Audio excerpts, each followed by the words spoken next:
children, please come into your godly playroom to hear our final story of Advent. Today's story will be about the three wise men, the three kings, the Magi. But before we talk about that, let's review the first week. We were remembering the prophets as they pointed the way to Bethlehem so that we could travel to Bethlehem as well.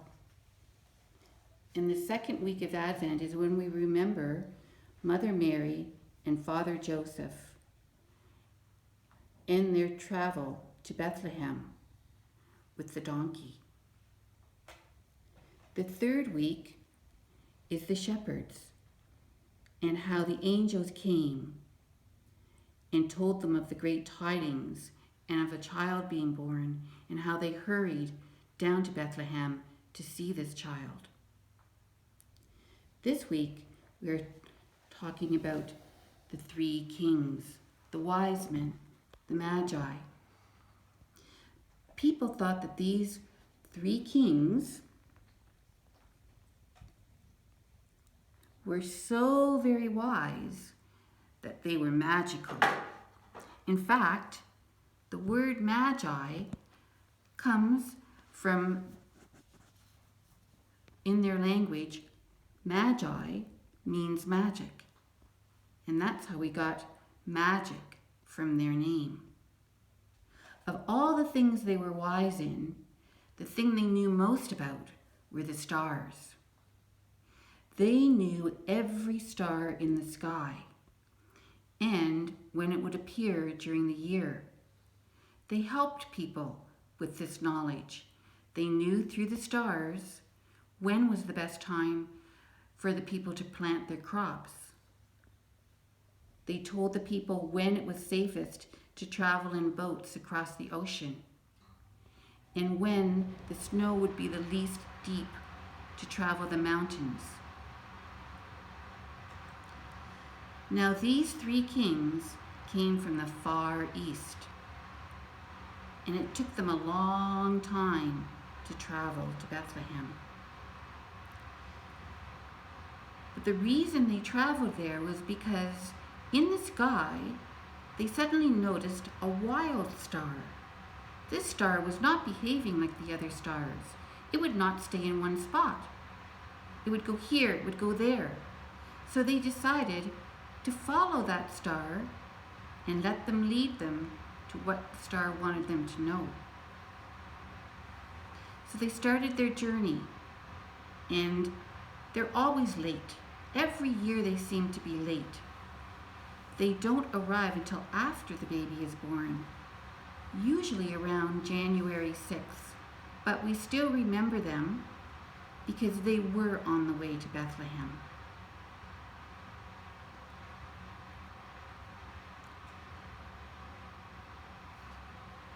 And we have a light for them.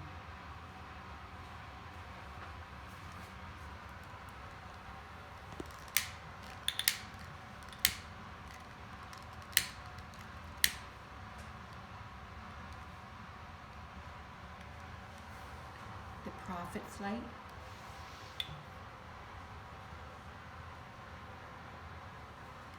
Mary and Joseph on their way to Bethlehem, their light.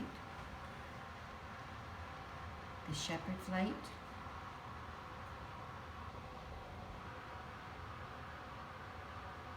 and the three kings, their light.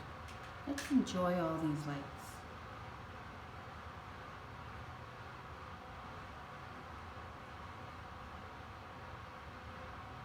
Now this mystery of Christmas is very great, and it takes us a long time to get ready. But something very significant happened. Now we're at a celebration. The color has changed, and this is pure celebration. This card is the card when the baby was born. This is the magic of Christmas, the Christ child. But wait, something is missing. What could it be? Oh, yes. The candle for the Christ child. Let's light that candle as well.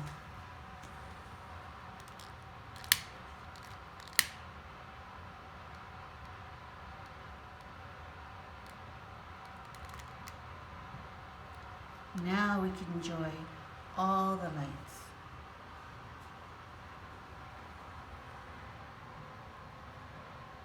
For the entire length of Advent, the whole mystery of Christmas is laid out in front of us now.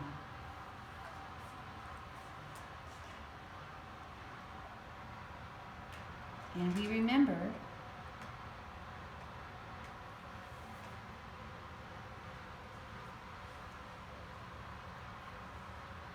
the whole Christmas story. And it's amazing. But you know what? That night that the baby was born, of all the creatures that were in that barn,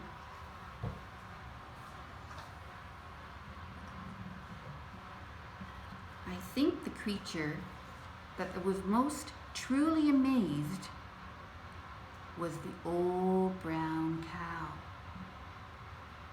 For that next morning, the cow came to its feed box and went to munch on the hay and saw the baby. And over the hay, someone had laid a cloth for the baby. The manger was not a feeding box. The manger was a bed. And the old brown cow looked and looked at the baby with its big brown eyes. Truly amazing. And we are still amazed today.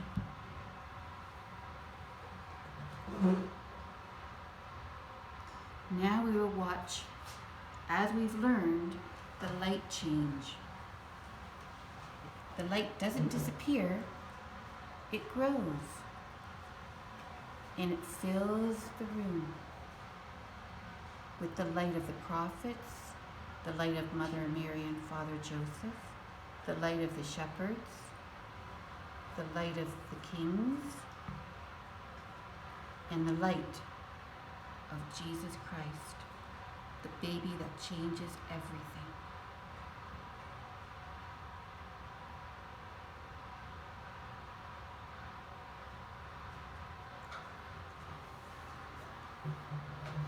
Thank you so much for spending time with me these past 4 weeks and enjoying the story of Advent. As you enjoy Christmas with your family and friends, take a moment to reflect on all the 4 weeks leading up to the birth of the Christ child. Bye.